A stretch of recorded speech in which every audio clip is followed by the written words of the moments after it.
नमस्कार मित्रों, स्वागत है आपका न्यूज़ फेस्ट पॉडकास्ट में। मैं आपकी मित्र कल्याणी। आज हम बात करने जा रहे हैं प्रख्यात चिंतक, साहित्यकार और फिल्म निर्देशक डॉक्टर चंद्र प्रकाश द्विवेदी की और उनके विचारों की, जो उन्होंने भोपाल में आरोग्य भारती की व्याख्यानमाला के 11वें वार्षिक उत्सव पर व्यक्त किए।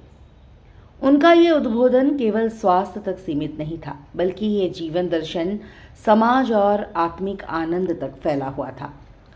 डॉक्टर द्विवेदी ने कहा, विज्ञान यानी विशेष ज्ञान, लेकिन जब उसमें संवेदना जुड़ती है तभी समाज का निर्माण होता है। चिकित्सा का क्षेत्र इसका उत्तम उदाहरण है।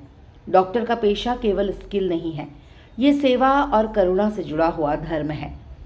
यही भारतीय संस्कृति का विशेष योगदान है, ज्ञान और संवेदना का संगम। उन्होंने आधुनिक जीवन की सबसे बड़ी चुनौती पर भी प्रकाश डाला, प्रतिस्पर्धा। हम दूसरों को देखकर वैसा ही बनने की कोशिश करते हैं और यही तनाव का कारण है। भगवान बुद्ध ने भी कहा था, सुख देने वाली स्थिति बनी रहे, ये चाह ही दुख का कारण है। डॉक्टर द्विवेदी ने इसे आज के जीवन की सच्चाई से जोड़ा। अनचाहा होता रहता है और मन चाहा होता नहीं, यही दुख का मूल कारण है। डॉक्टर द्विवेदी ने जीवन का एक सरल मंत्र दिया, आत्म अवलोकन। उन्होंने कहा, हम जैसे भी हैं स्वयं को उसी रूप में स्वीकार करें। यही आत्म स्वीकृति जीवन को आनंदित बनाती है।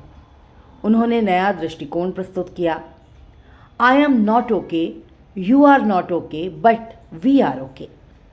अर्थात व्यक्तिगत रूप से हमारी कमियां हो सकती है, लेकिन सामूहिकता हमें संतुलन और शक्ति देती है। महात्मा गांधी कहा करते थे, मुझे उतना ही मिले जितनी मुझे आवश्यकता है। आज उपभोक्तावाद और अधिक पाने की लालसा में यही विचार हमें संतोष का मार्ग दिखाता है। डॉक्टर द्विवेदी ने यह भी कहा कि सनातन संस्कृति का मूल विचार आत्मा और मन को आनंदित करना है। यही सच्चा स्वास्थ्य है। मित्रों, ये संदेश हमें ये सिखाता है कि जीवन का आनंद बाहरी परिस्थितियों में नहीं, बल्कि भीतर के आत्म अवलोकन और आत्म संतोष में छिपा है। तनाव और प्रतिस्पर्धा से मुक्त होकर सकारात्मक सोच और संयमित जीवन अपनाकर ही हम स्वस्थ और आनंदित समाज का निर्माण कर सकते हैं।